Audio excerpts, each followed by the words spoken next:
you know, how can we have a more uniform description of what's here?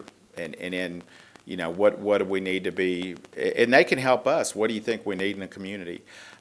We just met Monday. We've changed up our questionnaire for our business retention and expansion questions when we go out. We've added more things with regards to logistics, and one we're inquiring because there's been discussions about rail. We're asking them about, you know, would you utilize rail if it was here? If so, how much? What type of what would you be shipping? Is it chemical, liquid, you know, whatever? And then after our meeting yesterday at lunch, we're going to add, and I got to see how we want to word those, but we're also going to add some workforce questions as far as what they have, what they need, and is there any type of training? And that was one of the things we talked about yesterday at lunch with OC and Texas Workforce is there's probably a lot more training out there than we realized or we've even inquired about. And so we committed yesterday to meeting once a month and bringing that stuff forward and then promoting it more. They even have soft skill programs. You know, they can come in, they can get money through Workforce, and then OC can develop the actual curriculum, the training, and they can do it for customer service. And you know, depending on your needs, they can come in. The city even throw it out there. They could come in and do a program to work with city employees on customer service. Everybody who interfaces, you know, with the public. So, Tom, back to demographics that Jeff Yeah. was talking about. Have you tried contracting? There's a company out there that will supply you with numbers of phone carriers in a particular area, like a store, like Best Buy, or I had one from Chimney Rock. How many people are there in a day's time or a year's time? They follow their phones, whether they're talking or not. Have you seen that? we actually had a 30-minute demo with a company last week called Placer IR. Is that correct? Placer. AI, Placer. And I'm still considering it. Had a little sticker shock. They actually, all their data comes from mobile phone. Yes. And it's foot traffic when you step into something. I would say when I first did the demo, I didn't think as a 4A we had enough use for it, maybe as the price is. Right. But after working on a project this week and talking to our new legal counsel, Right. I would tell you that there's a little more interest. Yeah. The person showed it to me was B.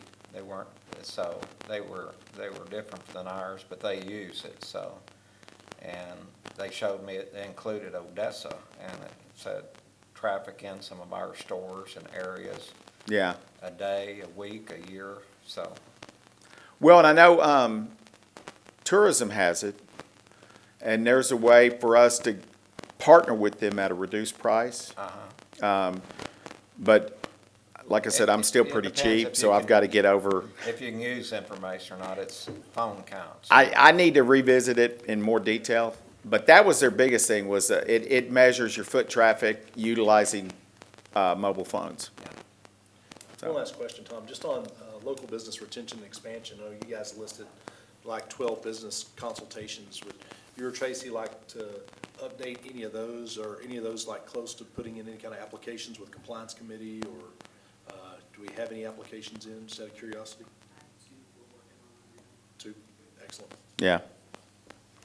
And then, as usual, we've got 4 that for at least 3 months now, I would have hoped to have brought you or had compliance committee look at the matrix after we put their information in the computer.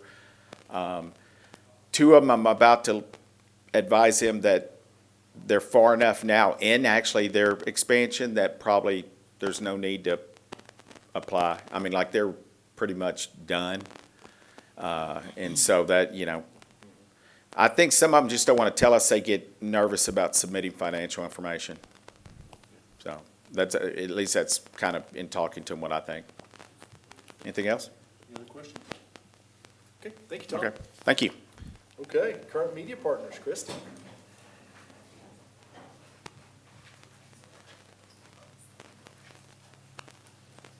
Good afternoon. I wanted to start just by introducing Sarah Marston. She's with me. She's new to our team, so you'll start seeing her on some of the reporting and some of the things we're doing. So I just wanted you to be able to put a name with a face when you see Sarah. Couple of things. Tom mentioned the website. We are through with the initial graphic design stage of the site. It's looking great. Met with Mr. Russell and Mr. Kirk earlier in the week to just show them the preliminary site. We are working through all of the content right now. So we have a draft of the content. I've reviewed it. I just sent it over to the economic development team yesterday to go through and get their feedback. There are a few things that I just want to make sure are still accurate. So we're going through that right now, and then we'll be placing that. But we're still on track to do a soft launch in mid-June. So my hope is by the next board meeting, I'll have be able to show you at least the site, whether we've launched or not quite yet, but we're getting very close on that. The video from Neon Cloud, we did the filming right after the last board meeting. We did spend 2 days. They did a fantastic job. They're offering a lot more than what I originally knew that they were going to do, which is fantastic. Lindsay at the chamber did a ton of work on the front side of this before I got involved, so she did a lot of the digging in and the research, and then Sarah and I went with her to go around and film. So we had a couple of long days, but I think that we really captured the city well. I think we got a lot of things that we haven't shown before, and then they also did still photography while they were here. So part of what we're waiting on the website is to get those new videos on there, to get those new photos, so those are all coming as well. On the social, so Tom mentioned that the numbers are climbing. They are. That's great. I think that has to do with the content. Everything's organic right now. We haven't put any dollars behind paid media on social yet. So we're waiting again to do that until the website's complete. So I think that you'll see those go up even more. We'll probably change our metrics to we'll look at what we're measuring at that point, and you may see that look a little bit differently, but we're waiting again until we have a reason to change.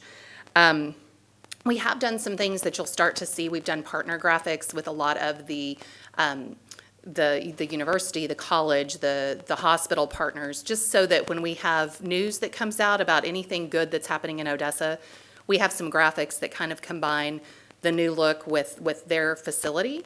And so I think that those are good as well. So you'll start seeing those pop up. And again, I think we've kind of established a good cadence with the Economic Development Department. Lindsay's letting us know when Tom and Tracy are out, those posts, the one from DC, the one when Tracy was gone, the ones with the people in it are engaging better than anything that we are doing, sharing. So they've done a great job of keeping us up to speed on all of those.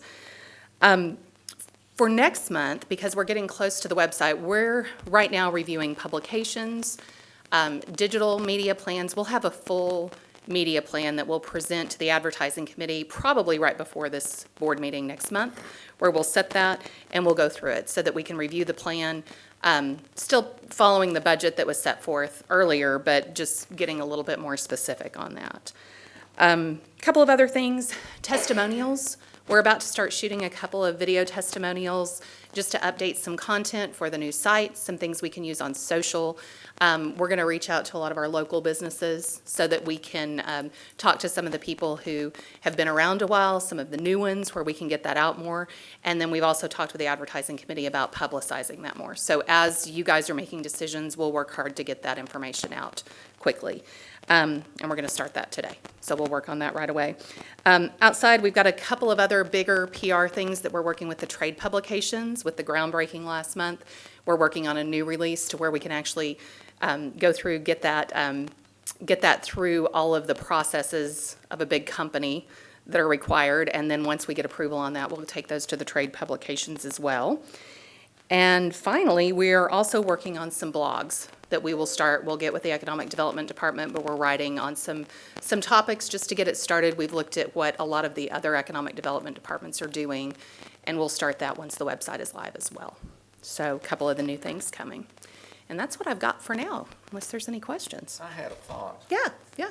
I was trying not to be late again, so I came early this week, and I was riding around town looking at all the new murals from the last few weeks. And there's about 20 around downtown or close by, not all of them new, but, in your art, at some time, you could probably put a revolving marquee and put those murals up there because Oh, they're yeah. diverse.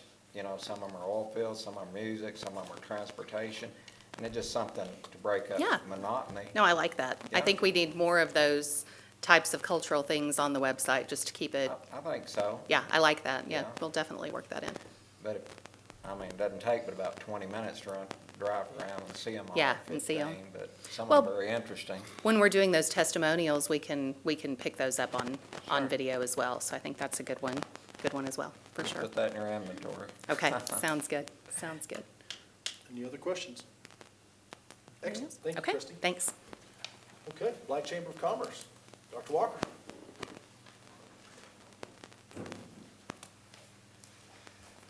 Good evening, everybody, Mr. Chairman. We're going to give you a report, just on a smaller scale. We're glad to say, once again, our numbers are starting to increase, thanks to Ms. Yanni Jones, who has taken it upon herself to oversee our social media. Thank God. Took that away from me, and so our Instagram, we're in the process of also starting a LinkedIn. I told them TikTok is off the books.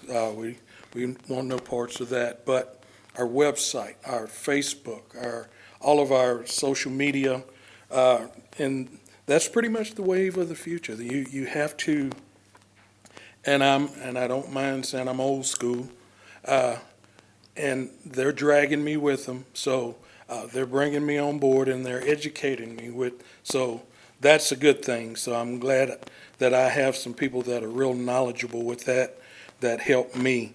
We were able to bring in some entrepreneurs. We sat down with 4 different individuals to the process that we are helping them, and we touched kind of on this at the last meeting. They're falling in the cracks, and I'm running out of verbiage to really kind of tell them. They wanted to start a business, but how do we get them financing? And we've kind of been trying to beat that dead horse, but we counseled them. We told them that they're going to need a business proposal. They will have to go through the SBDC. They will have to, so they're willing to go through the process to get this done. But the thing is, once they get to where they are completed this process, where do they go from here? How do we get them on the tax roll? How do we get them in a building? How do we get them started? How do they bring those 1 and 2 jobs, that they're taxpayers as well, instead of, them falling through the cracks and we have no way to get them going.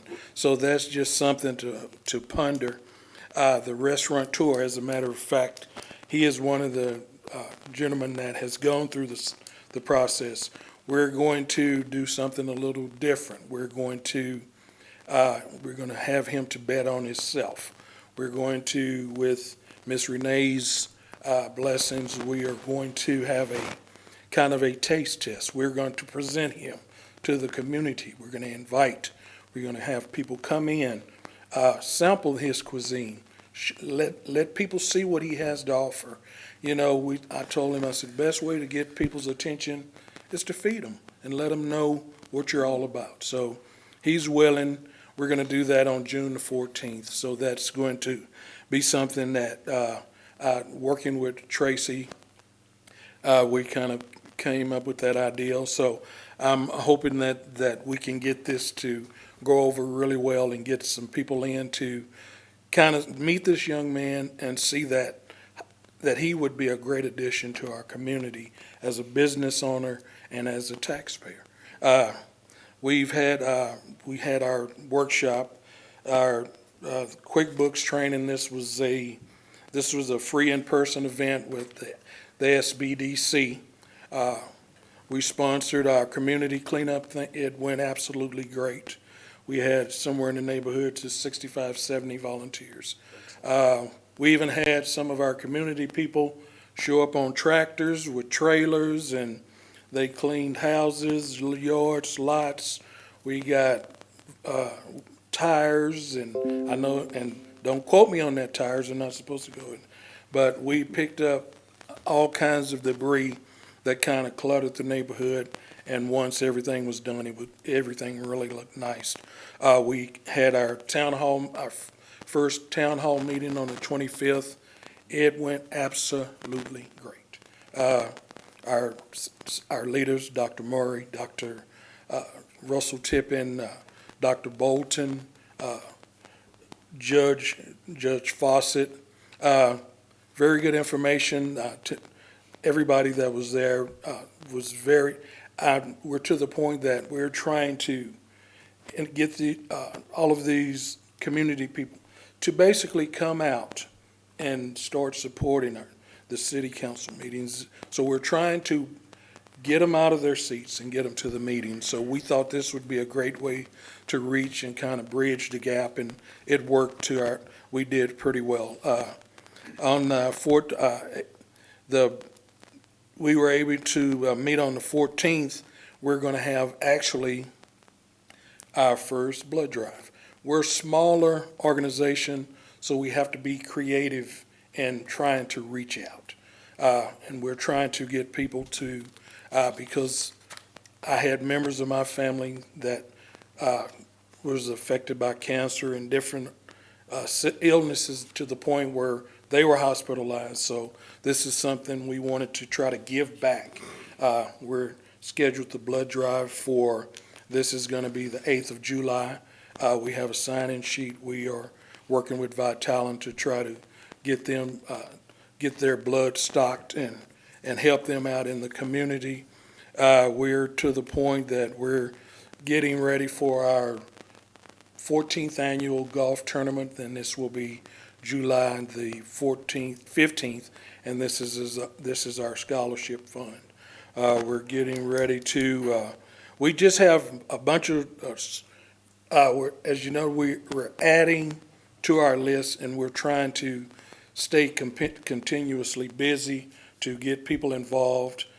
We try to let them know that our purpose is to get them into business, to get them started, but first of all, we want them to know about us. And we want them to come get involved, get our membership up, get us to the point so that we can help them out and they can help us out. It's a quid pro quo. So any questions, that's pretty much it in a nutshell. And thank you very much. Thank you, Mr. Walker. Thank you. Sound like you've been busy. Yeah. Okay, University of Texas, the Permian Basin Small Business Development Center, Mr. Patton. Good afternoon, and thank you. Hope everyone's doing well. You have the report in your folders, or in your packet, but I wanted to go through it. Last month, we were down one person, so our staff was 25% short. So it's my nice way of saying there's only 4 of us. But she's back now, so we're back to full steam. But for the month, we had 207 counseling sessions, 157 hours.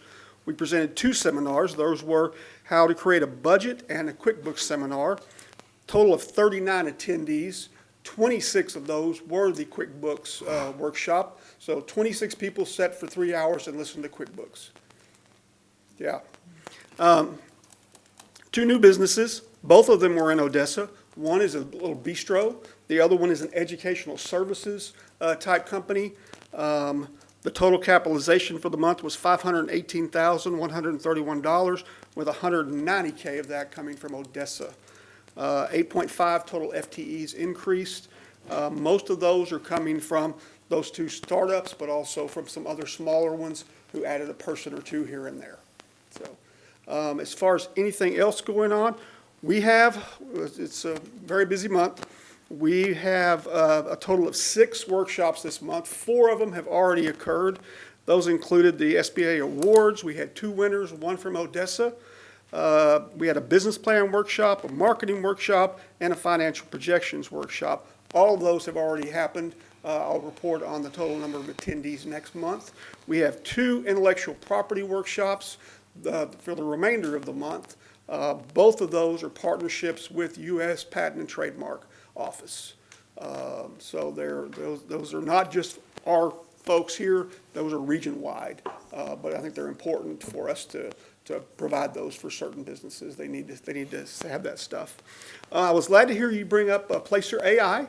I sat in on a presentation about that about 2 weeks ago. And when I say we, I mean our regional SBDC office is negotiating with them to be able to be one of their customers and get that data. So it's pretty exciting. Yeah. Little creepy, the way they do it, but it's exciting. Yeah. So it'll be great data for any startup or anybody who's in business who wants to expand.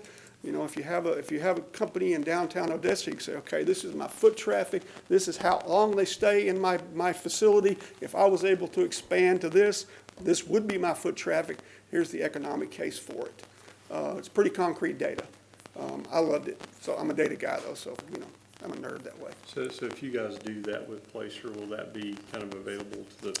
I believe it will be. I'm not in on the negotiations exactly, but I'm being kept up to breast on them. But yes, anybody who's a client of ours, anybody who we are partners with, yeah, we could run the data. Very good. Okay. Excellent. And you were talking about demographics earlier. We use Claritas. I don't know if anybody else does or not. I used them whenever I was in the media business, and that's who grabs our demographic data for all of the communities that we deal with. So they're pretty good. Yeah, it'd be nice, like I say, to get everybody together and see what, you know, we've got all these entities Yeah. doing their own thing, and I think we need to be doing one thing Sure. as a community Sure. and see if we can Understood. bring that together. Any questions? Questions? Wonderful. All right, Tyler. thank you. Appreciate it. Thank you. Okay, Midland Odessa Transportation Alliance. Mr. Beecham.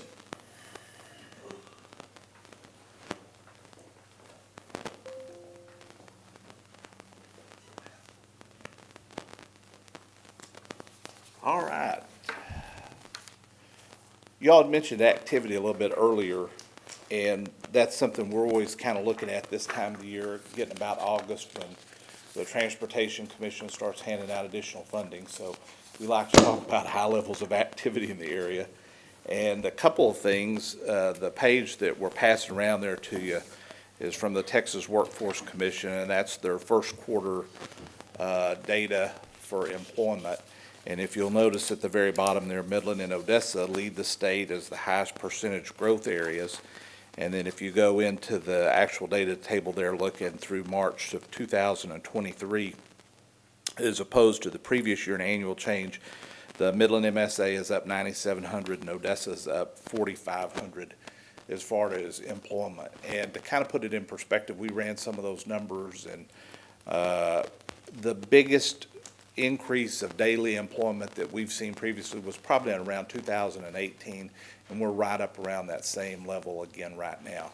Other things that we look at is particularly daily vehicle miles traveled, and I will say, you know, during the pandemic, we saw a huge drop in daily vehicle miles, and at this point, through the end of 2022, that number is back up and actually a little bit above. So those activity levels that you talk about, those are kind of two of the indicators that we use. One thing that we did include in your packet from last time, and I think we've mentioned it, were some slides on business entities in the areas. And so just real quickly, those are in your packet. We'll just kind of go through that. I know in visiting with Mr. Russell, he had thought there was some interest in that. We go through a lot of data looking for little tidbits and things like that that we can use, and some of it is real useful on roads and highways, some of it's not necessarily, but this was one that we thought might be interest of you. As we were going through this, and we put the slides of Odessa on top and then put the slides of Midland on bottom because it's kind of good to have something to juxtapose it with as you look at these. But one of the things that I thought was real interesting when we looked at this was the overall breakout of private business entities in our area. And so when you look at government jobs like ECISD, Odessa College, UTPB, the city, the county, all of that's been excluded from this. In the case of your public hospital, it would be excluded, but your private hospital is included in that. So again, going back to private business entities, and this is 2020 data that we were able to run through, and there'll be some updates and a little bit of change to this, particularly in larger employers. But one of the things that was really interesting as we went through this and we looked at the number of business entities in Odessa that are directly tied to mining and oil and gas exploration, those sorts of things, it was only about 7%. And so when we saw that, we kind of looked and go, oh, geez, that number doesn't look exactly right. And so, of course, keep in mind that there are a lot of entities out there that contract and do work that's involved and very definitely tied to that industry. But the overall, it really surprised us in how diversified it was as far as the overall businesses. And again, in Odessa, you're at about 7%, whereas in Midland, that's around 15%. So a lot more diversity there. We've got that kind of broken down by sectors there in the next page. And of course, retail trade is a big driver there, along with other services, accommodations, foods, wholesale trade, transportation, healthcare, construction. You go on down there through professional services and on down to mining for Ector County. So again, was very much more diversified than we would have thought, just from the overall number of business entities. We also looked at the overall employment levels, and if you go into that, it was pretty interesting as well. Your big employers, roughly 100 employees or over, was only about 3% of those business entities. Here in Ector County, about 41% of your business entities are 5 employees or less, and you get to 62% that they're less than 10%.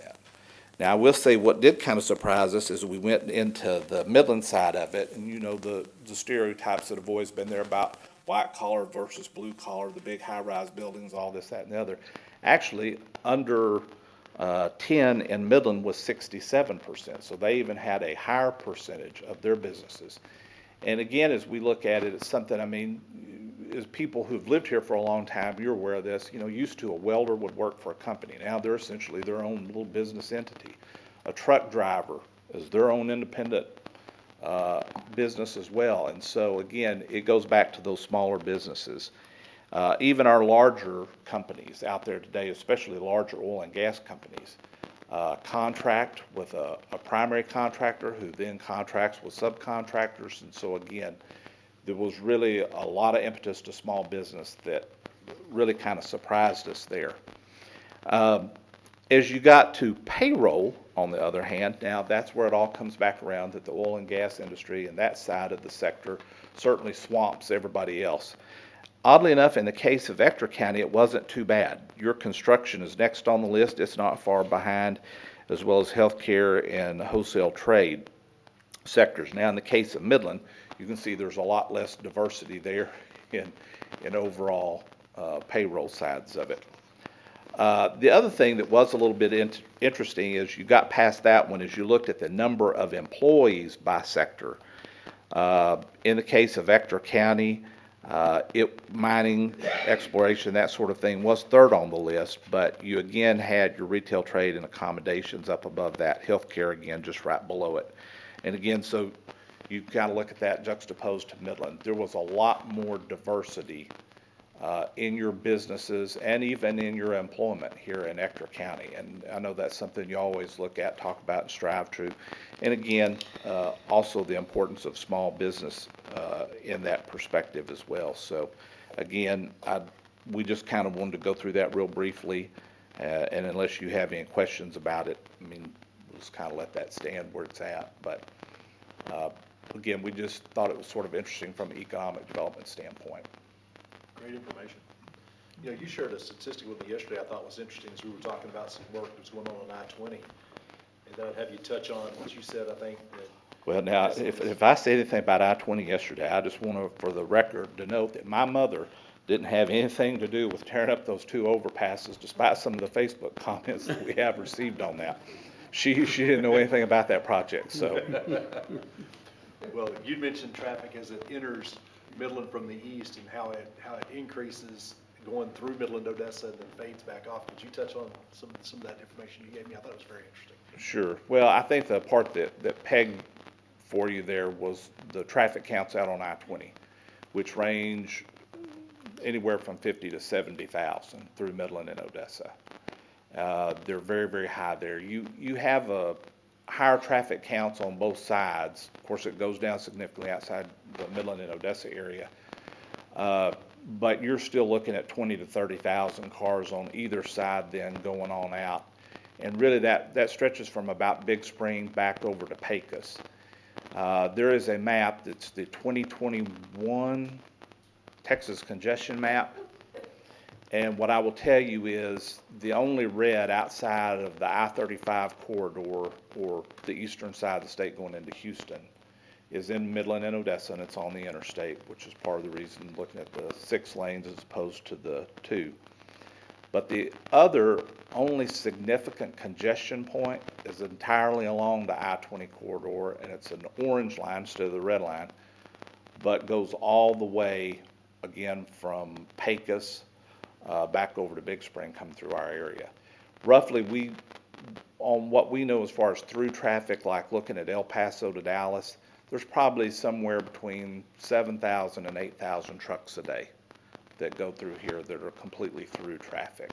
So most of that, again, is locally generated within that area. So it's a huge impact there. But 70,000 vehicles a day between Odessa and Midland. Just numbers blew my mind. The other primary congestion points that I think you'll see, well, Loop 250, and Loop 250 has some counts that are up there around that 70,000 range.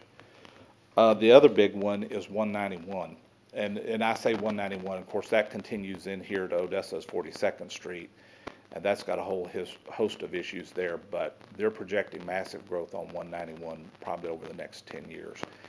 And the good thing is there's plenty of right-of-way out there, but you'll probably be needing to look at and plan another lane on 191 in both directions in the very near future. Thank you, James. Any questions for Mr. Beecham? Thank you. Thank you, sir. Thank you. Okay, city administrative support, and I believe Seth got voluntold for today. Might be voluntold for a while, so. Yes, sir. Good afternoon, everybody. How's everybody doing? Good. So if y'all can see I'm going to present the March financial highlights. So at the end of March, total assets, we're sitting at $71,330,350. Total revenues for March were $1,840,715, and actual to date revenues are $8,856,276. Total expenditures for the month were $400,423, and total expenditures year to date are $3,691,851. If y'all want to go to the notes page in page 4 of the financial report, a little bit more further broken down information there. We had sales tax receipts for the month of $1,242,674. We had a miscellaneous income item. This is a refund from the chamber for their contracted services of $304,188.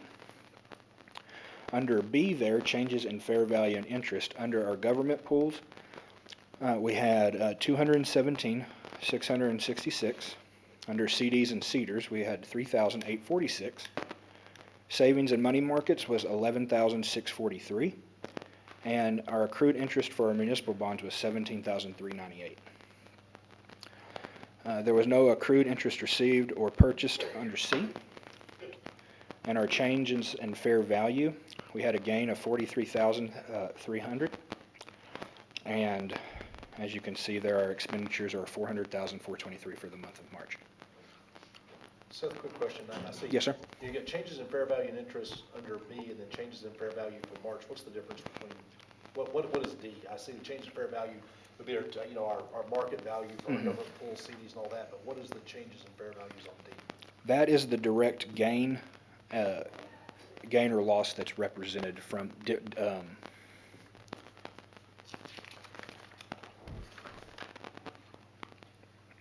Make sure I got my words straight in my head here.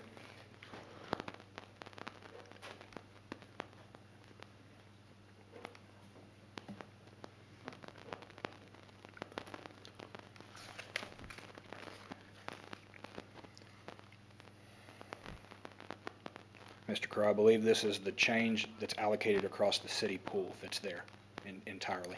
I can get back to you on that for sure, what that exactly is going forward. And if you'd like me to, going forward on that line item, maybe have a separate note out to explain that every time, just so it's separate for you guys, if you would like that. That'd be great. Okay? On the March financial information, that's all I have if there's any other questions on that piece of it. Any questions on the investments for a second? Okay, wonderful. And I do have sales tax revenues for the month of May. I can go ahead and give you guys as well as an update for that. As of May 2023, we received sales tax collections for ODC of $1,353,795. That was an increase of $167,137 or 14% when compared to May of 2022. Right now, as our fiscal year keeps going on, the total collected for the year of 8 months so far is $9,582,459, and that's an increase of about $1.7 million or 21% when compared to the same time last year as well. So, Excellent. Move for approval of the financial report. Second. A motion from Mr. Boutin. I have a second from Ms. Holman. All in favor, please say aye. Aye. Any opposed, same sign. Hearing none, motion carries. Thank you. thank you. I do have one other quick thing regarding it's budget season on the city side, which also includes the ODC side as well. I do have a budget calendar that needs to be approved by the ODC board going forward. That is a draft right now, and it is not ready to be presented to the board. In past years, it looks like there has been a board meeting to discuss the proposed draft, and then in the subsequent months' board meeting is when the budget calendar is approved for ODC. Would we like to do that, since that happened in April of last year and then it was approved in May? Do we want to have kind of some direction for finance? Do you want us to go ahead and set that up to be reviewed, proposed, and approved in the next board meeting in June? You're talking about the calendar, right? Yes, sir. Discussion? And I think if we're gonna stay. Yeah, it makes sense, we're behind the curve, right? Yeah. It's still probably going to push everything out about a month, but It from my review of the calendar itself, it looks like approving and reviewing the general development plan normally takes place in August, so that would still give you the months. Because what I'll go through in here and do is update the dates as if we do have those two things happening in the June meeting, and then going forward, everything will still be in the same month for the most part. And if we need to send that to the board first before the meeting, just let me know. I'll be happy to do that, so. Or in It the might board make packet. some sense if we could have that before the board packet goes out, just so we'd have a little more time to review it. That's what I was gonna say, go ahead and send it out, but we probably need to approve it, needs to be on the agenda for June, probably. That's what we're thinking, maybe get it out next. It would be on June, so once we decide when the board meeting is for June, that's the date that will go here as well. But then also if you guys will let me know what date you would need this report to you before that board meeting. So I'm thinking probably a week at least. At least. At least a week before that board meeting, okay. Okay. So they'll have time to. Yeah, ample time to review it and everything, so. Okay.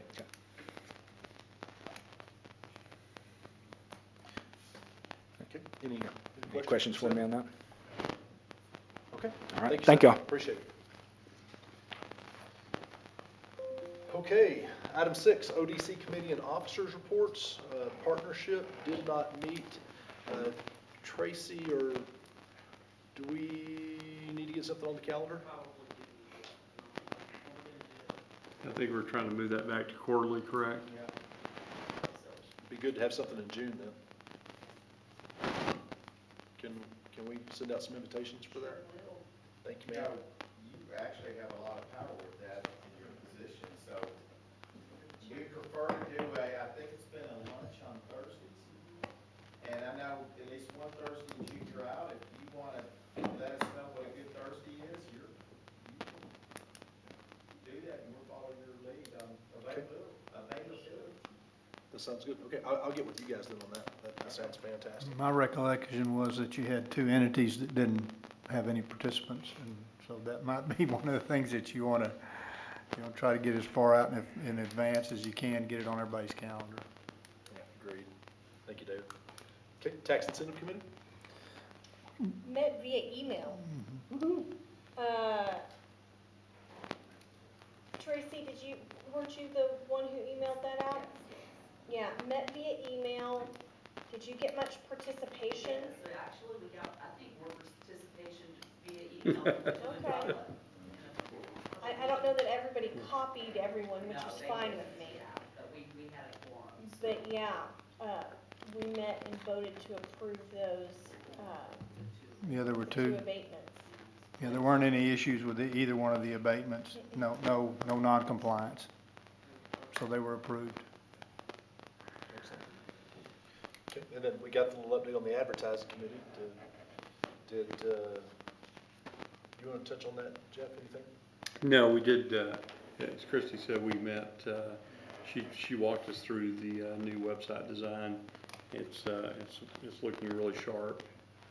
Lots of new features, lots of new things going on there. So a lot of work has been done, a lot of work left to do, but they seem to be making good progress on that. So that's proceeding apace. Excellent. Downtown Odessa Grants Design Review Board, Robinson? I've talked to Downtown Odessa once. There wasn't anything pending at the time, maybe two possibles, but, so really not anything. Okay. I know compliance has some stuff for us, and we're blessed to have Ms. Dean in the audience, which we'll bring her up here in a couple of minutes. So give just a second, we'll have you come up. No, I keep wanting to stand up. That's okay, we like to have you stand up. But I will let her update us if that's okay when we get down to a couple of these items. Legal Services Committee? I think we're done. Yeah, Yeah. I don't know that there's any need for. I would take this off the agenda. I think so Us in the too. future. I know we have Jeff Moore in place, and he's been a wonderful asset, I think. Wouldn't you agree, Dan? I do. And looking forward to working with him in the future. So that's fantastic. Any other comments on committees and officer reports at this time? Okay, let's move on to item 7, discuss and consider a resolution approving the agreement with GCC. And Dan, I'm gonna let you touch on that first, if that's okay, while I'm pulling it up. GCC. Yes, sir. So we have everything here, the contract, I think y'all been able to review the contract. It is essentially ready to go, if y'all have any questions about it. I had asked that we add one change, which was in And- there. And we've added that on page 6. Yes, sir, the new language is 4.3.7. .7, yes. And I think we've redlined it and sent it to everyone, so if there's any discussion, we're good with that. But I think we have sent it to GCC. That was my next question. Does GCC seen it? Do you have any comments back yet? None yet, but I think Tracy has sent it to them, I believe. And I'm assuming, Or Tom sent it to them. I'm assuming this is applicable only to personal property, because typically the capital investment goes on there as market value.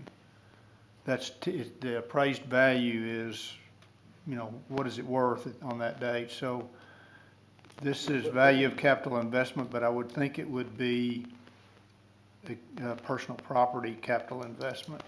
No, and let me explain. So the thought behind this is, we have companies like GCC come in, and the majority of the grant we give them is based on their capital investment in the city and in the county. And, one of the things I've suggested we change, and Jeff Moore agreed with that, is we may change that to taxable investment, because the whole point of that is to go, back to the Ector County Appraisal District, so that these companies are paying money back into property taxes, back into the system, back into the county, to help us further future development.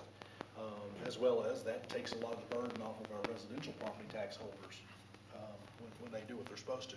And So, and if I may add, Jeff Moore agreed with this, because his idea as well as yours was that to hold them accountable so they didn't depreciate so far that, it's basically working against us. Yeah, but when you get to real property, my understanding is that the values that are on the tax rolls are appraised values. Correct. They're not, depreciation doesn't have anything to do with it.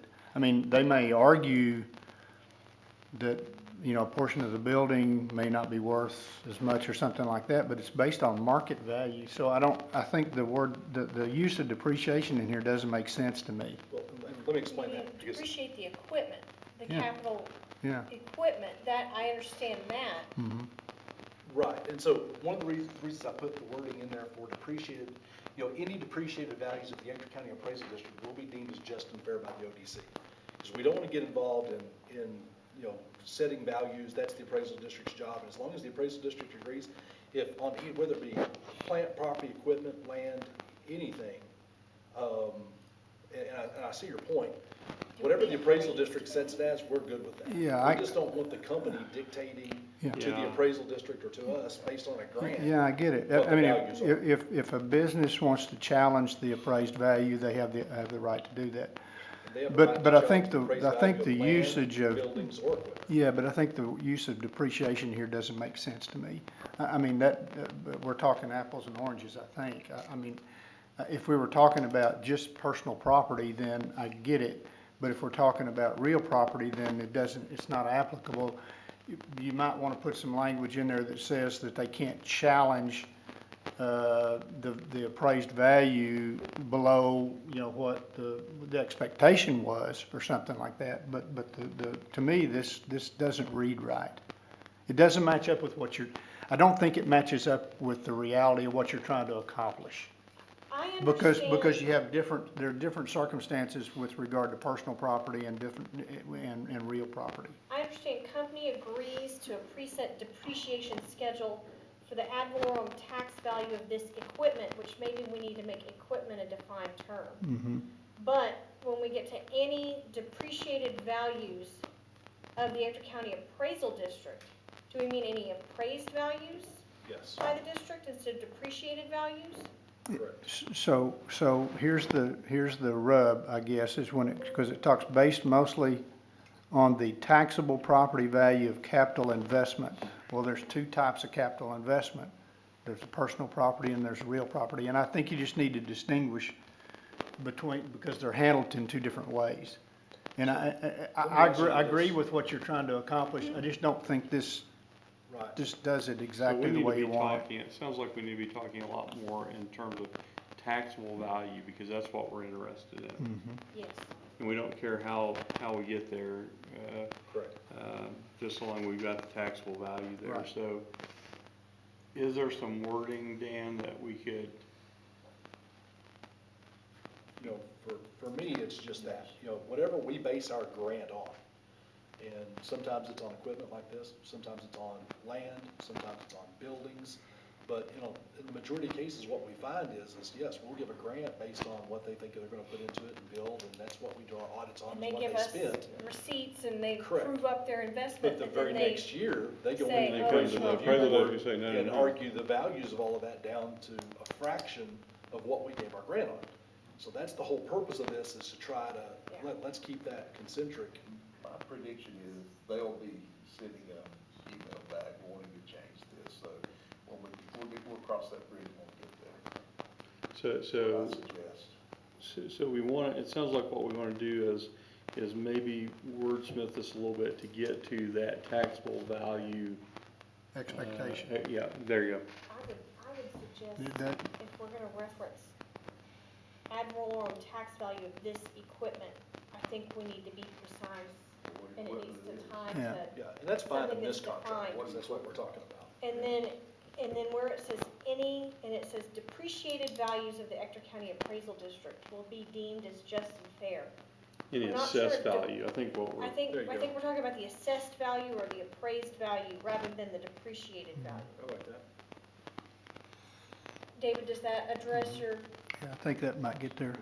So you're saying any appreciated, what did you say? Assessed value. assessed So assessed or value. appraised? What, you know, I'm not, Yes, I agree. That makes sense. That makes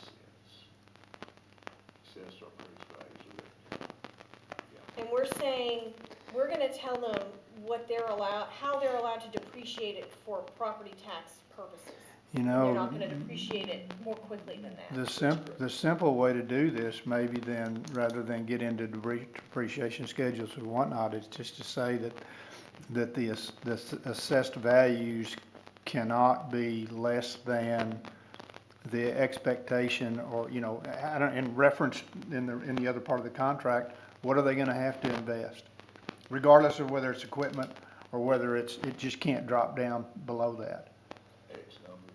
Well, I mean, in reality, that equipment's gonna depreciate each year, you know what I mean, Well, just and through use, and I'm IRS okay with drives that. the depreciation rules that most companies use. I would be But thrilled. that's- However, well, I mean, with equipment, you can depreciate it very quickly, and we don't want that.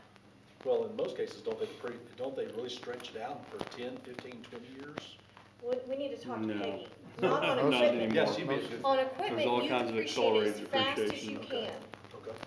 Yeah, you want that right off of. The depreciation schedule that you send in to prove the value of your equipment is not the same as the tax depreciation, because tax allows you to depreciate it 100% the first year. And so when you've done that, we have a second set of depreciation schedules that go over not the tax depreciation, but the IRS determines the life of certain equipment. And that's what you can use.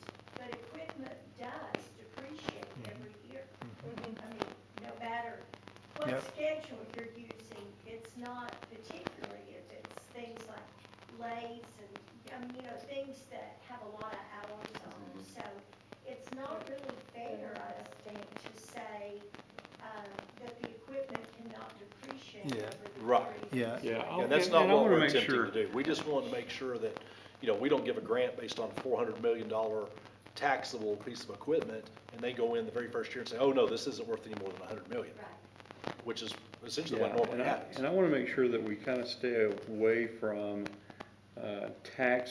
IRS tax language. And we focus on property tax language, because I don't care what they do on their books for the IRS. They can depreciate all, you know, that makes us know, never mind. What we're after is the tax base. So we've got to stay focused on, you know, I'd like to say stay focused on the taxable value. That's what we're concerned with. It needs to be, they need to be allowed fair depreciation, but not depreciate it so quickly that we do not We don't recoup don't- anything out of that. recover anything. And that is based on the financial accounting for the IRS, that the tax assessor uses. And that's a longer life than anything to do with income tax. Right.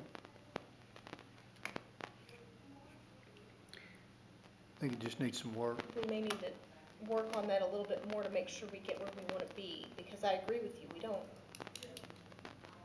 So do you want to table this one till next month? I would, that's what I would do. Well, Considering that we're But expecting we haven't got comments it back from them. They're gonna send something back. I'm okay with that, but I just wanted us to start talking about this. Yeah. So can you do a little work on that, Dan, and maybe send it out to the chair? You know, we can kind of work and, Well, maybe Jim has some ideas on how to word it precisely.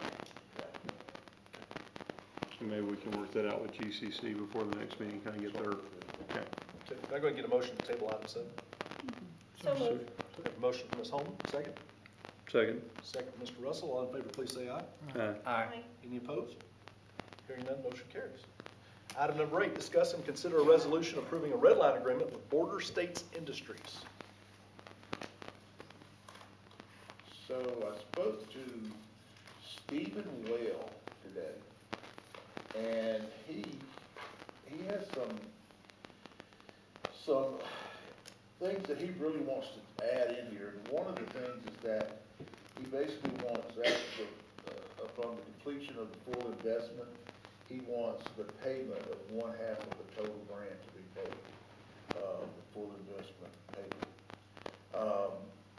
My note on the side of here says not advisable, and I told him I didn't figure y'all were gonna go for this. And, but he's in Utah, so he had a call he had to take at 1:30, their time, or our time. anyway, I told him that that was probably not the thing that we were willing to do, but that I would speak to him after the fact, after y'all decided whatever you wanted to do. Refresh us on the grant and, you know, what it's covering and over what period of time? Oh, let's see, it is, I'm not for sure about the Company agrees to retain 26 full-time 26 equivalent full-time, jobs. 26 Is it in this full-time red line equivalent jobs. and portion? It is, they're supposed to be having 7 full-time jobs in the first year. And so the problem with Board of State is they seem to, I don't know, they never seem to really have their, I mean, they, yeah, well. Well, I know we scaled our projected job growth several times, haven't we? Just the one We time. have, Just the one time they went, they said this and, okay.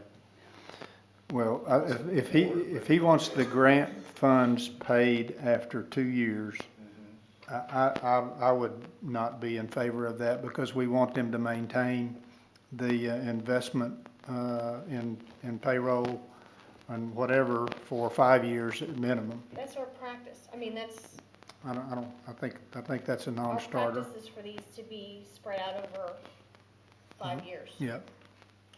We're looking for a total grant of $970,660 over 5 years. They are looking at a $400 million construction of 30,000 square foot facility. But I am in 100% agreement with you guys, and that I think our agreement needs to stay like it is. Absent some really compelling Did- reason. Did we vote to, because I don't remember, did we vote for that to be 20% a year? Yeah, 5 years. Yeah. So what would possess him to want to throw this in here, I don't know. He just wants the money faster. Well, he's not gonna get much money faster though, because, you know, at the end of the second year, you're at the 40% mark. How long is it gonna take him to Already. build the 30,000 square foot facility anyway? Yeah, and when I spoke to him earlier, he actually, Tracy, I called him, and it was like he was disengaged, like, I got a phone call coming at 12:30 here, and I mean, Utah, I'm like, okay, so. Here we are. No worries. You know, like I say, I thought because of the Downing that time, we did. Yeah, with the COVID and all that, yeah, I no did not worries, realize that was just a COVID thing, so No. I thought he was gonna be able to be on the web. no worries. Call with you guys. Now, I wish they would've sent someone here, you know, Yeah. but he was like, he was disengaged, like, Well, I had already told him he wasn't gonna get that. yeah. I told him the same thing. You know, they don't know if they don't ask, Yeah, right? that's right. Well, based on that, I would make the motion that we deny this red line agreement and we just refer back to the original agreement. Were there any, I mean, were there any of their changes that were acceptable to us? What is this change of where they send the request? Is that our change? No, ours is the. Yeah, that was to Okay, go yeah. directly to finance, yes. Theirs is the blue, okay.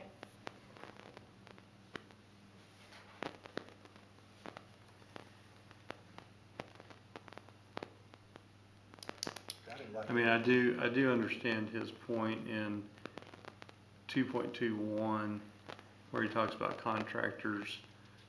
We might want to, you know, clarify that language a little bit. It says, company will exercise its commercially reasonable efforts to advertise for bids with notice to local contractors. We're talking about building contractors there. Construction, yeah. Construction contractors.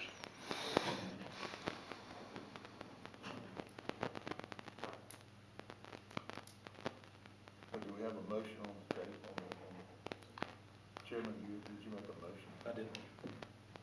I mean, is there any more discussion? I mean, I can amend my I motion. just wanted to So- look through and see if there were any, if there was any, I mean, I don't know that there's, Other than 3.1, I didn't see anything that really stood out. can we enter into the type of confidentiality agreement that he asked for in 4.1?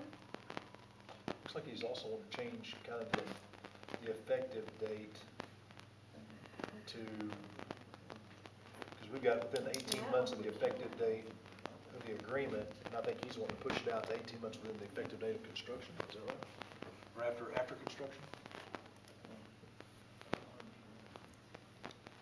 I mean, because we could only do confidentiality up to the point where it comes to the board, and then it becomes I mean, we never have, I don't believe. I don't think we even could we? I mean, once it comes to the board. I mean, I know that we want him to redact some of the personally identifiable information that is shared. You know, we don't want to look at his employees' social security numbers and dates of birth or things like that. But, yeah, I guess let's just, I'll second Chris's motion to, Reject the blue Okay. line part? Is that where, and instead of the tell red him that line? if he wants to have a conversation about what he's generally looking for or something, but then we can't, we certainly can't agree to the 50% after 2 years. Your Which is- intent That's not, of your motion is to reject what he's what he's asking for, right? That's correct. Is that right? I don't see anything that I we didn't see- necessarily accept. I mean, a couple of the other things he put in were more questions than changes.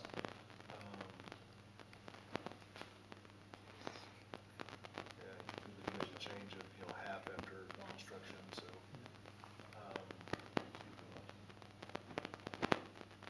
At this point, I think my motion still stands, just to reject his suggested changes. So I have a motion and a second.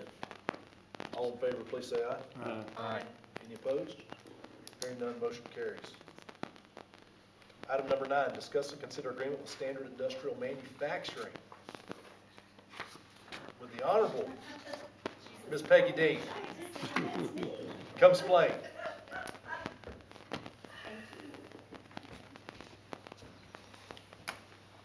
Good afternoon. Last month, when we were here, we were trying to figure out what you do when the jobs are going to be ramped up over time, because most times that's not the case. They tell us this is what we're going to have, and then we check it after a year. And this had come up because we had one that didn't make the mark on the payroll. They had lots of employees, but not the amount of payroll. So that brought up the discussion, if you recall, on what's important and how do we penalize somebody that doesn't, a company that doesn't meet the covenants. So you ask us to try to work up something for a ramp up that might be acceptable and something that we would look at. So what we did, if you look at the handout, we always, like I said, historically, we look at the total jobs, we figure out what that's worth, and we divide it by 5 and we pay equally. No matter when, it's just 5 equal installments.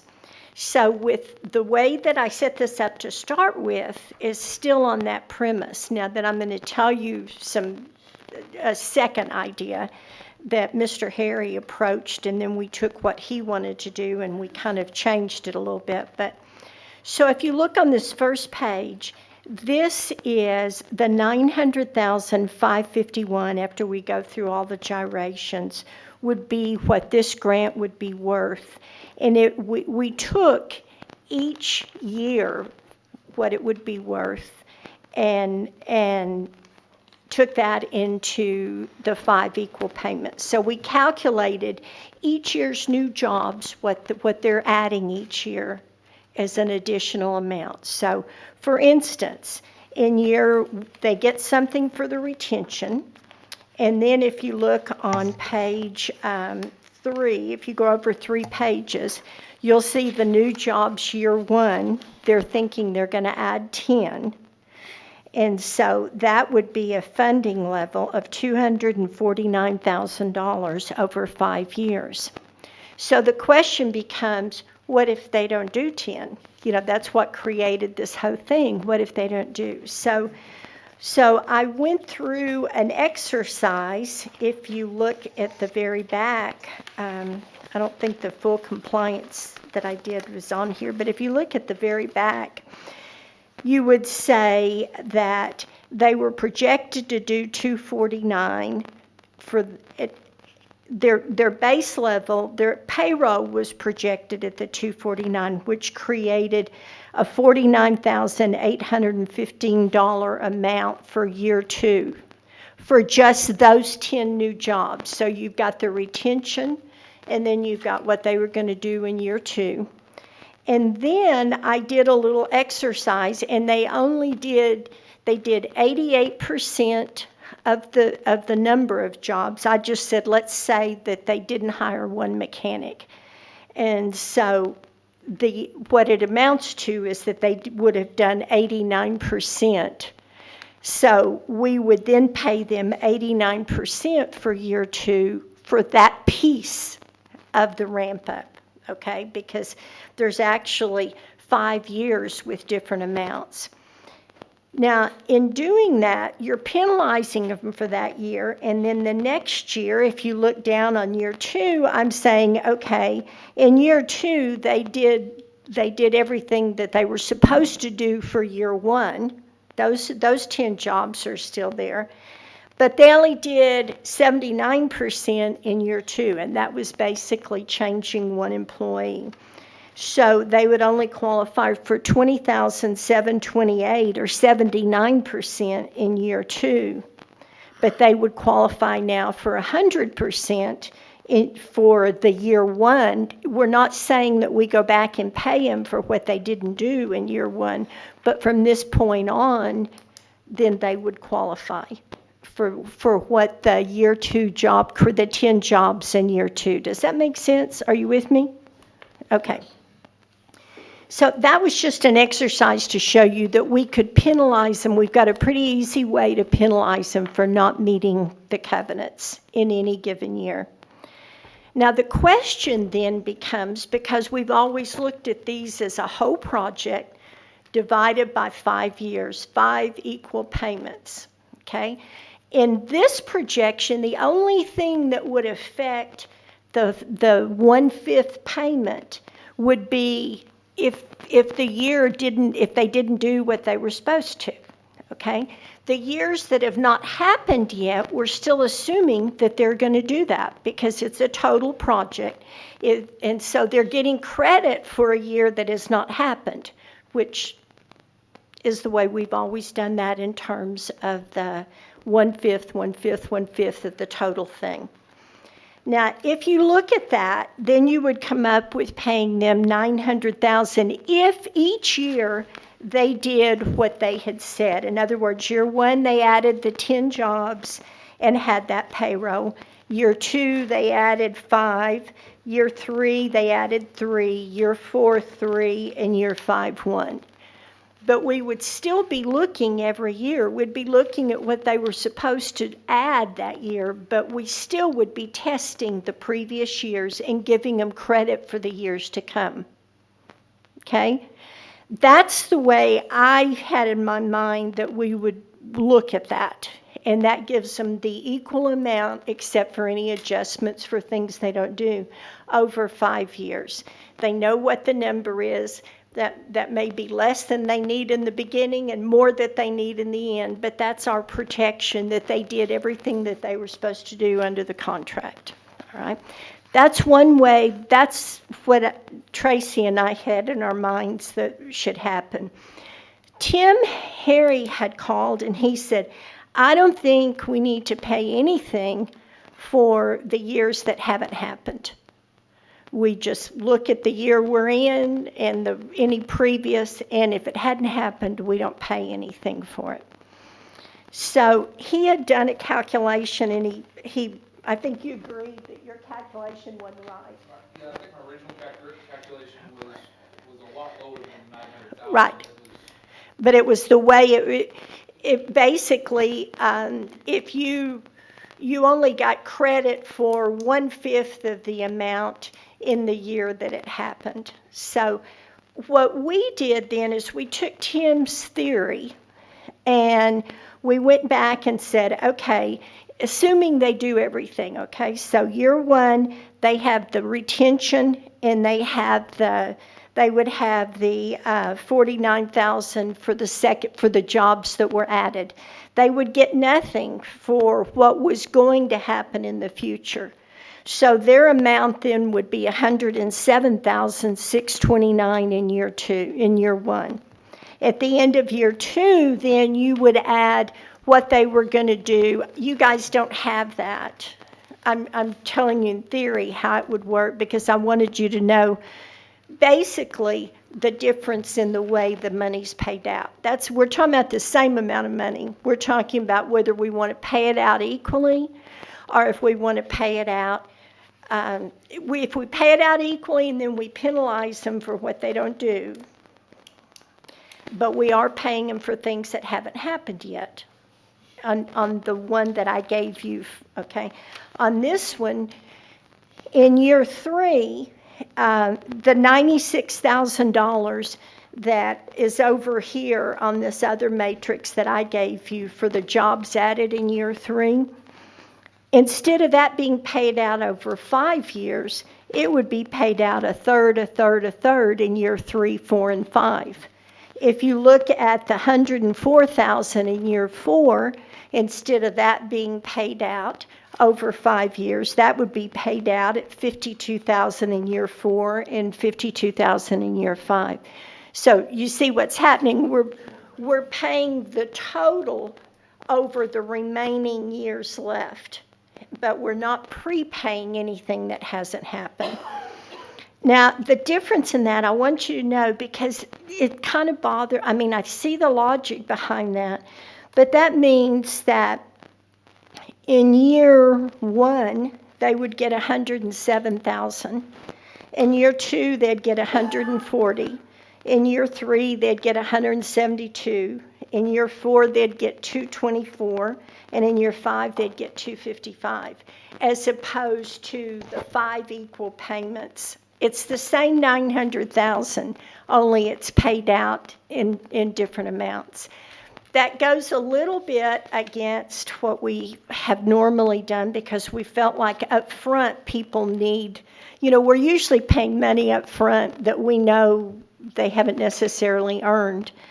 But so either one of these work, but that's a philosophical or a procedural change from what we have done in the past, where we're recalculating every year. We've actually would have recalculated it based on their projections, and then if they don't do it, well, then we still have our mechanism for the penalty. But they wouldn't get paid for any future job creation until the year that job creation happens. That's the bottom line to it. Peggy, would this also be a little bit complicated by the fact that if they instead of creating a job in year 3, they actually got it done in year 4, and even further complicated in case they created more than that?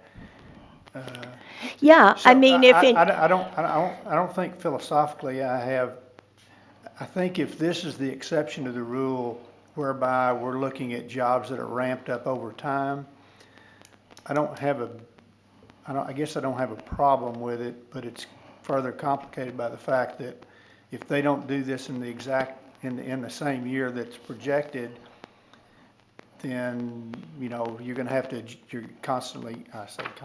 on an annual basis, you're going to have to adjust for it.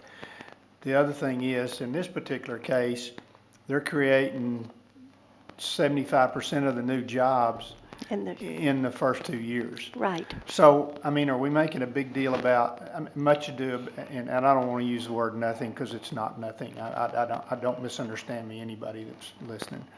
But is it much, in this particular case, is it much ado about nothing, as opposed to if they created 5% of the jobs in the first year and 10% in the second year, and then they continued to ramp up, then I think it's a lot more meaningful as opposed to them not creating all the jobs over a period of time. I guess I'm thinking we're making this a little more complicated than we really need to. Now, is it a big deal one way or the other? I'm not sure it really is. Again, if we were talking about jobs whereby the lion's share of the jobs were going to be created in years 3, 4, and 5, then I think it's really meaningful. I they're think it not. really makes a big difference. I'm not sure when you got the jobs front-end loaded like they are in this particular case, that it's as meaningful in order to go through this exercise. The second question that I would have is, I would assume we got to put this in the contract. We do. That they are going to, in the contract, they're going to create in year one this number, Right. year two this number and whatnot.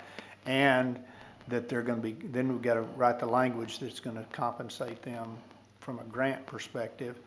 And there's going to have to be language in there that talks about whether they do it or don't, as far as out in the future You're years. talking about Gonna have if to be we some- don't pay for a year till the year happens, yeah. And then there's gonna have to be some language in case they exceed, so what do we, I mean, Yeah. they don't here, but they do the following year, and they do, so. Is there any reason we just can't, I mean, you've got the matrix. I mean, it's just, I don't wanna oversimplify it. You've done a great job of putting this together with the spreadsheet. And I need to show you mine, which is very similar to yours, but, I mean, would it be that hard to basically put the matrix's addendum A in the contract and saying, look, at the end of each year, we plug your employees in, it runs the calculation, and that's how much you get? I mean, you could Is put it in that like a pro complicated? forma Because calculation You as got an an exhibit. auditing company that's doing it. Yeah, our You can do that specified- really Based on easily your with the one that I assumptions. did. And I did a compliance thing, it didn't get in It'd here, be that much more would be the sheet, and all you've got to do is put in the Yeah, because actual I payroll. love the idea of having some set mechanism for scaling up or scaling back if they miss their numbers. Right, Because we've run into that several Right. Or times if they now. exceed their numbers, Yeah, or if they exceed their numbers, particularly where they could play catch-up. yes. well, and so we could- I didn't show on the one I did that if the next year, I showed that the next year they got the right number, so they get full, but I didn't show that they get reimbursed because they didn't do it in the year they were supposed to. Couple questions here. So could we, on the one hand, establish, as Chris alluded to, include, this is our matrix, this is how it's going to Yes. be calculated, and we set a maximal grant value in the contract. So the grant is going to be up to $900,000 or whatever it is, and it's going to be based each year based upon this. The other question I have is, the thing that struck me when I kind of started noodling on this the other day, when we calculate these, is a year 5 job considered as valuable as a year 1 job? And by that I mean, if they come in year 1 and they hire that person, the assumption is they're going to be paying them in year 1, year 2, year 3, year 4, year 5. We get down to latter years and we've got a new job, they're going to be on the payroll for 1 year under the grant. So is that year 5 job that's getting 1 year of salary, the way we're calculating, is it as valuable as the job in terms of grant money as the job that's there for 5 years? Well, I think that if somebody came to us and asked for a ramp-up grant where the bulk of the jobs were gonna be added in the final year of the contract, I think that what we would do is, like we've done on some others, and say it'll be a 10-year grant then. Well, by doing it this way with the matrix, you can still do that. You know what I mean? But If they do 2 jobs, 4 jobs, 6 jobs, and then we do 90 jobs, well, Yeah. in year 5, they're getting a much bigger payout. But I see your point, Jeff, is okay, so that's that year. What, are they gonna maintain those jobs in year 6, 7, 8, 9, 10, which would warrant, would need Which to is be why contract. if somebody came to you with that plan to ramp up, I think that we would need to address the length of the grant, because we're not interested in somebody being able to hire a whole bunch of people. For And 1 again, year, yeah. I think. Well, in I think this, that though, they would get We it. also need to remember that we're not talking about funding a significant piece of these businesses' operations. Right. So it doesn't make sense to make it so complex that the companies don't even want to mess with it. Yes. I mean, on average, if I've gone back and looked at several of these, I mean, with 98% certainty, you're funding 30% of their annual payroll. I mean, this one's 29.12. But on just about every contract, be based on the matrix, when you look at the the factor of 0.5, and then we do, But our- 60% of that, we're funding 30% of the Our payroll. protections are that we do it only in arrears. Correct. And so we don't pay them for payroll that they have not paid. Correct. We're refunding them. And so I think there's value in this exercise. I think we need to come up with something that gives us comfort without complicating it to the point where it's no longer a viable. Yeah, and I would agree with that. I think the other thing is that we're gonna have to do this on a case-by-case basis anyway, because there is a major difference between creating, what was it, 20-some-odd jobs, and 75% of them are created in year 1 and 2, as opposed to Right. 20 jobs and 75% are created in year 4 and 5. Right. It's completely different. Well, I think that using this works for this one, and it does give us a model, and the compliance on it, just like you said. I developed a compliance sheet for it, and all we have to do, because this really deals with, you said you were going to have this many employees at the end of this year, and you have this many. And if there's any difference, what's the percentage difference? Let the matrix pick it up. But not greater than 100%. I didn't say, okay, you Yeah. did Right, more, right. so it's 100%. And then you said you were gonna have this much payroll and you had this, so as a percentage. And in this example I did, it was like, with one payroll, with one less mechanic in year 1, then it made them have 88% of the number of employees and 90% of the payroll. So I just averaged those two for 89%. That's real simple. I think that's perfect. And, and also in the compliance sheet, all we have to do, because I've got it as formulas, is put in what the actual payroll was and the number. And honestly, I think that works not only for these ramped, because I think that works for any contract. We establish a maximum, that maximum is based upon these expectations. It's going to be calculated each year based on, so when we hit a select, all we gotta do is put in what they actually did. They may have exceeded the payroll number, but they hit low on the employees, and the number washes out. Right. Then we've reserved the right to a proration already in our non-ramp-up contracts, and I think that that's basically what we're talking Yeah. about. We But just this didn't way- really have a This way, we've got a mechanism. formula We to do didn't it, have- and we make sure we're doing it the same for everybody. And we Right. can, Peggy, I know that you can help us probably build it to where it's formulas that can be attached to the agreement. So that it doesn't have the exact, like, an exact number, but we say it'll be computed in this fashion. Well, we can, but we got this breakdown of number of employees and payroll. They gave it to us. So this is what you said, this contract is based on these assumptions, and they were given to us. And so, in my compliance thing, Yeah. you just then put in the actuals, and it calculates the variance, and that adjusts the number for that year. But if we want to attach something to their contract, say, Yeah. this is how we'll calculate? Yeah, Okay. yeah, I think so. Okay, before we get too far along in this, I have a question for Tom. If we,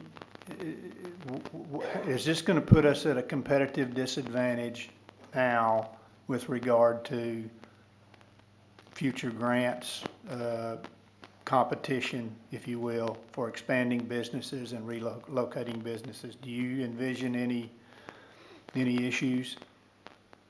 I mean, it's a project by project deal, and, especially on a lot of these you looked at recently that are expansions, chances are they're not competing against another site, and they almost look at it as it's help, and so, you don't question that.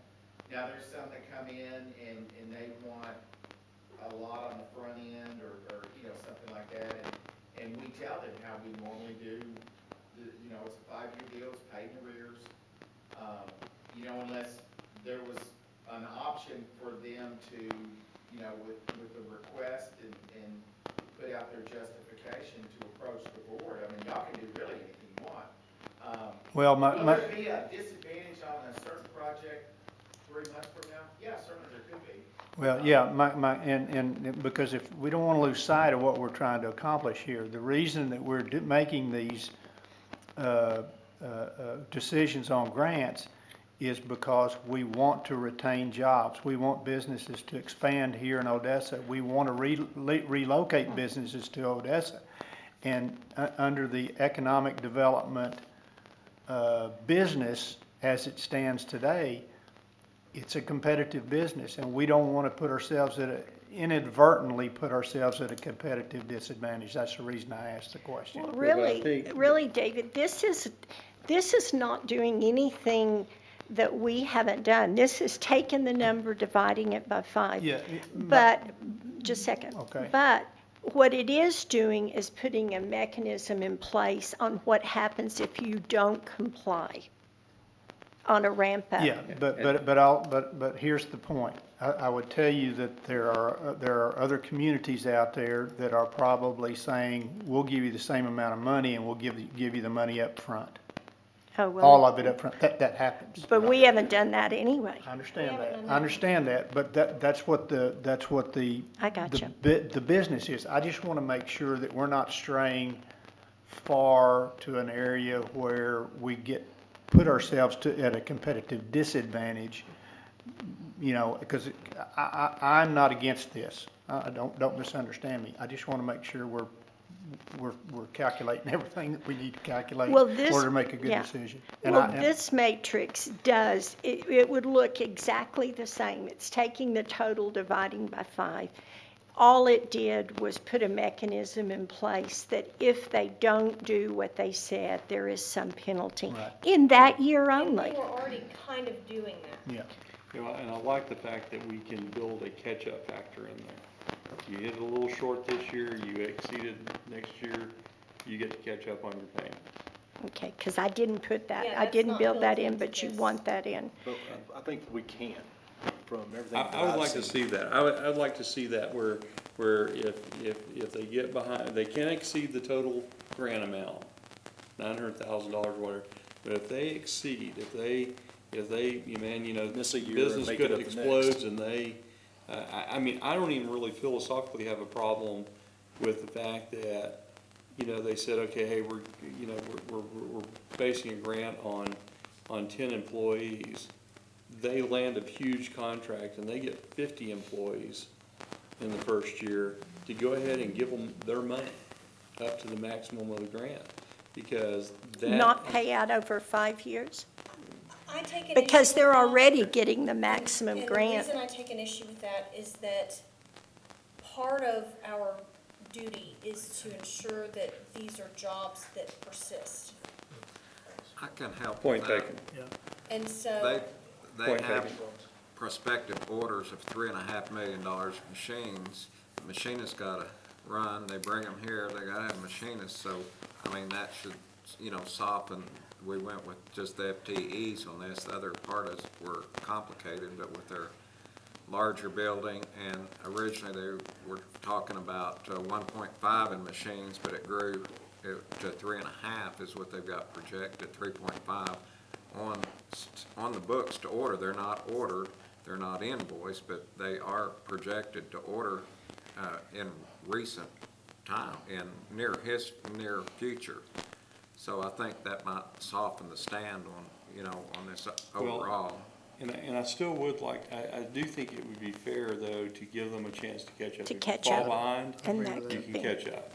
I agree with that. And to your point, Larry, that's a good point, because you remember, we didn't recommend anything on the capital improvements. This is just strictly, Yeah, this is just, so does this, and at the risk of getting even further in the weeds, in a situation where maybe they have 9 of the 10 jobs, but they've exceeded the payroll, is there cushion there? Well, right now, I have 100% being all it can be. So if they lost 10% of the jobs, that would be 90% of the jobs But what if and it's- 100% of the payroll, so it would be a 95% reduction. Okay, that makes sense. I mean, I didn't say if the payroll's 150, then it doesn't matter if you only have 9, because when we talked about the last one, we said that Well, was, even if that happened, they can't go past 100%, right. so. But if they did do the payroll or exceed it, then that really dilutes the penalty of having a less employee. And sometimes that happens here, because it's harder to get bodies than it is to get people and pay them well. Mr. Mansky, I think you had a comment? Yeah, I was gonna, more directly at the question, if you're asking if we think we're at a disadvantage, the matrix kicked out for the number of jobs in the capital investment, a maximum of 900,000, and you wanna fluctuate that depending on their performance each year, especially with jobs, as to what they get that year. I don't necessarily have a problem with it. Now, if we had somebody approach us and they say, well, we're competing with Abilene, and we don't like that, and we plan on creating all our jobs by the end of year 2, and we'd like our money by the end of year 3. Personally, me, from the EDCs I've worked with, we get too locked in and married to this matrix, and I think as economic development practitioners, that's where we need to take that to either compliance or the board of both, explain what the project is telling us, and telling you guys, as a professional, this is our recommendation, but you're the board. I don't think you have to just go, well, the matrix said they're gonna do this, and we have to, because you will get, I'm gonna discuss something with you here in a little bit about that.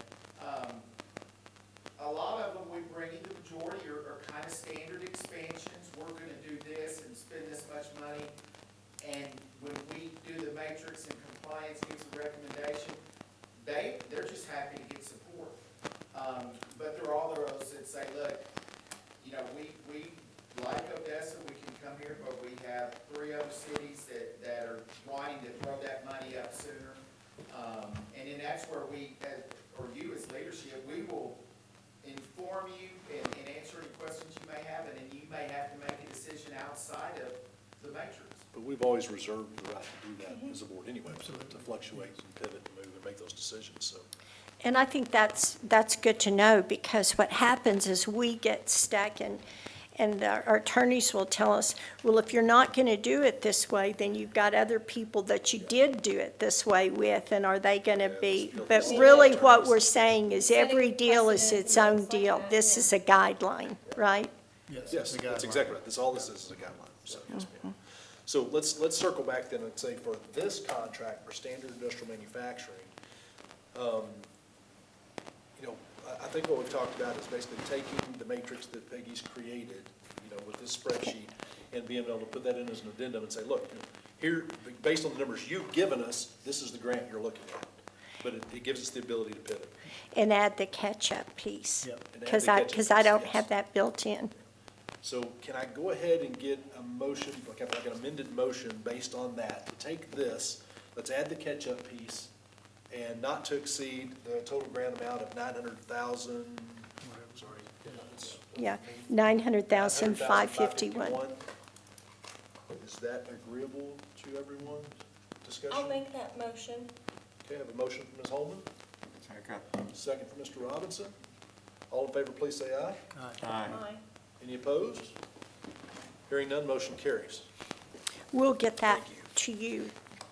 Tracy can send that over to you guys That'd be fantastic. shortly. That'd be great. Thank you for all the work. Thank you very much. Okay, item 10, discuss and consider adoption of resolution approving the agreement and engagement letter for compliance consulting services with Whitley Penn. That was in your packet, and Dan has The only thing, and Roger Tovar, they're gonna change on page 3 of their proposal, to you, Mr. Crowe, they're gonna change from Tarrant County to Ector County. Of course, the city of Odessa, I would be advising them, do not enter into arbitration That's what I'm gonna tell y'all as well. I don't like arbitration, but this is y'all's decision. And Mr. Tovar I always agree, I don't says, like arbitration either. yeah, Mr. Tovar says they always put it, we put it in, so, Well, So what's your requirement? Do you want to scratch it and send it back to them? yeah, I can do that. I would, so they changed it from, we wanted Ector County, they want Travis County. Is that right? They want Tarrant County. Tarrant County, And, but they're like, as far as, they told us, as far as they will go, is they want the arbitration, but we will let y'all have Ector County, which, okay, it means nothing, because you know how arbitration is done. It's hard. I'm not a fan of arbitration. It's very similar to litigation, but then you have to pay the judge. Yeah, And It's I just- always strike it from, yeah. so I've got a recommendation to strike it, put Ector County on it, send it back to them. look, No, let's strike it contracts- completely, what I would recommend. the contract is performable here in Ector County. They have offices here in Ector County. There's absolutely no reason that jurisdiction should be anywhere but Ector County. And Sounds good to then, me. I mean, But arbitration I is would, not I a would, thing. I would just ask you to strike the arbitration completely. Okay, so then can I get a motion to approve the resolution and the agreement as it was originally written, striking that? Are those the only changes they asked for? Well, that is what we've dealt with, and of course, we will have to go back and add a place for the interim city manager to sign on behalf of the city once the council looks at it, but those are the only two things in there that really stuck out to me. And arbitration, I just do not like. Melanie and I are, yeah. Thank y'all for your expertise on that, because I totally glossed over it. I can speak a little bit to that. A Okay, lot of that. Seth, come on in. A lot of that language is general, just engagement firm language like that with the arbitration. And Dan, me and you have talked about that. I think, I'm kind of, the reason they probably changed it to Tarrant County was because that's where Roger and his group is located in. Yeah. Even though they have their location here. They're willing to do it here and there. Yes, and that's perfectly fine. And they're just asking for that, so that's why I spoke with Dan and wanted to make sure the board was okay with all the changes we wanted to do, so. I just don't like the arbitration period. I'm going to defer to yours and Melanie's better judgment. That's just our 2 cents worth of it. Yeah, 4 I cents. mean, that doesn't mean that it's, Why would they want arbitration, I guess? I mean, there are there's, people who like it. I don't know. I think they have more control over the proceeding, but the truth is, you're under the same discovery rules. you are. You're under, I mean, it's, Is it almost set up just like I've never been to arbitration, it's almost set up almost like a bench trial, it's just the well, judge making. well, and I think we can agree to waive Yeah. jury trial. That's not an Yeah, issue. we can. Because there's agree not to a all jury that. that's gonna No, wanna understand the contract. Waiving a jury trial is fine. The you pick like either an arbitrator or a panel of arbitrators Yeah. who you pay to basically act as the The judge. judge. So maybe they're afraid to get hometown in front of one of our judges. I don't know. Melanie, would you like to give us a motion on this one? I'll move that we, There's 2 different agreements in your packet. One is for the city inside agreement with ODC, and then also the engagement letter. The question that is coming up is their language in their engagement letter.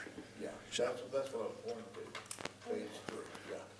That's where I'm coming from, where it's saying it's standard language from the firm itself. No, that's, the contract itself is, okay, but it's their engagement letter, that's what I was saying. But in the engagement letter, if it says they want to go to arbitration, does that conflict with the contract? It does, because we don't have it in we don't have the arbitration in the contract. I Same think motion.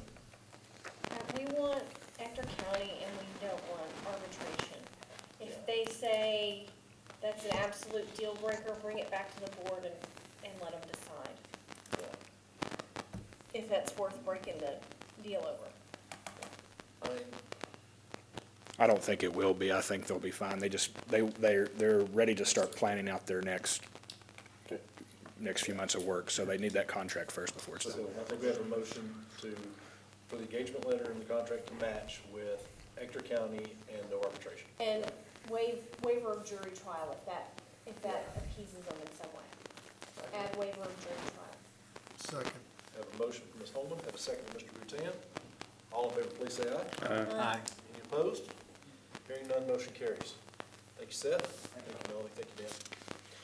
Item number 11, discuss and consider compliance monitoring report for cage equipment provided by Weaver. And did everybody have a chance to look at that? I know, Mr. Chairman, I don't know if I may be speaking out of turn here. I don't know if it was sent to compliance or not. And that was one of Were the, there findings outside of yes, one. one? Then I think it needs to go to compliance before, and then they can bring it to us. Yeah, he does. So the motion to send to compliance? Second. Motion and a second to send to compliance. All in favor, please say aye. Aye. Any opposed? Hearing none, motion carries. Item number 12, discuss and consider monthly reporting requirements for ODC contractors. And what this is there's been a little bit of talk about, our contractors are always really, really good to come in every month and give us a report on their actions and what's going on in their activity. But they're basically just reading the report that they're giving us in the packet anyway. And so one of the thoughts was, do we want to ease those requirements a little bit for an in-person meeting? I know they love looking at our beautiful, bright, shining faces for 2 hours once a month on Thursday afternoons, but maybe relax that in-person requirement to say quarterly. Now, they're always welcome if they have something new, pressing, exciting to come and present in person, but this was just a thought for expediting as well as easing up a little bit on our. Now, Mr. Walker, I know he looks forward to these meetings so much. So are you saying that the reporting requirement would be a minimum of quarterly? In person. In person. Yeah, They still have They to do still monthly submit their reports. written report monthly.